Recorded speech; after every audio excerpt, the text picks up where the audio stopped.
It's 23rd of November, and today's episode will be about the books.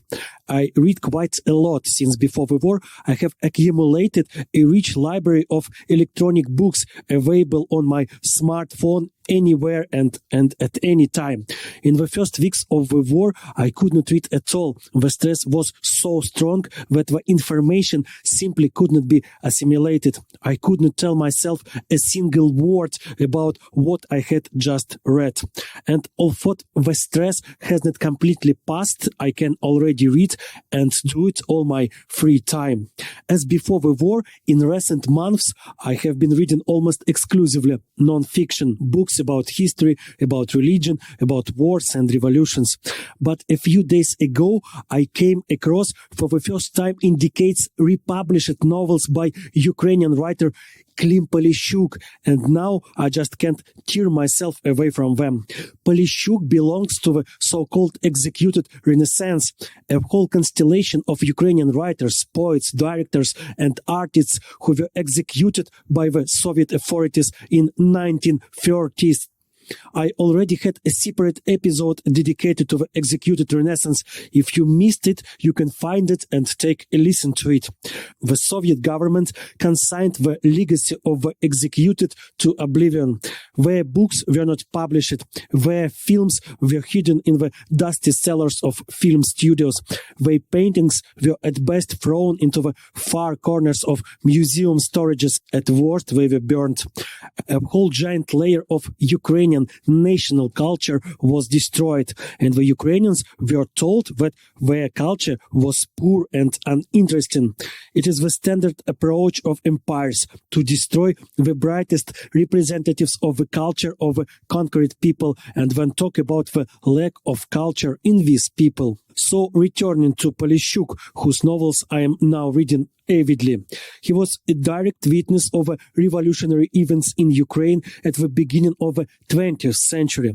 He was personally acquainted with some of the leaders of the revolutionary forces, including with the main anarchist, the creator of the only real anarchist army in history, Nestor Makhno.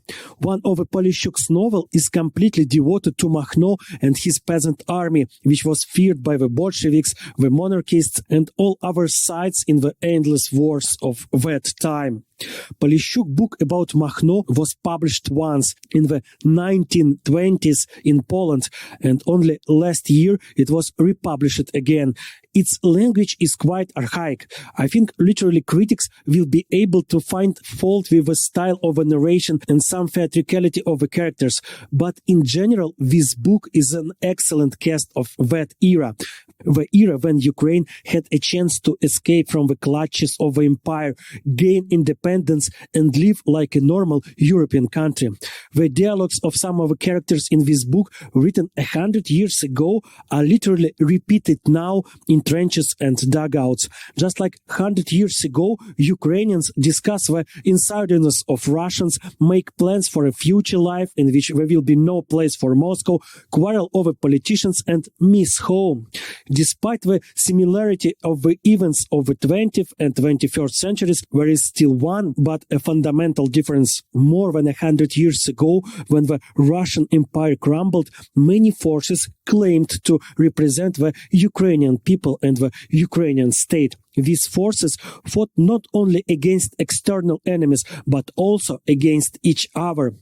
The internecine squabble helped the Russians to weaken Ukraine and subjugate it again. Now Ukraine is united like never before. There are no Ukrainian armies alternative to the armed forces of the state.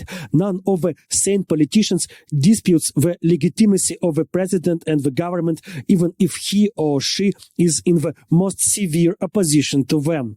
Russia is fighting against a state that has realized and appreciated its unity and the common goals of all its citizens. The Kremlin clearly did not expect this. They thought that just like 100 years ago, Ukrainians would quarrel among themselves for power, fight each other, and look for ways to negotiate with Moscow. But none of this happened. Times have long since changed, and therefore the outcome of the current war will be completely different.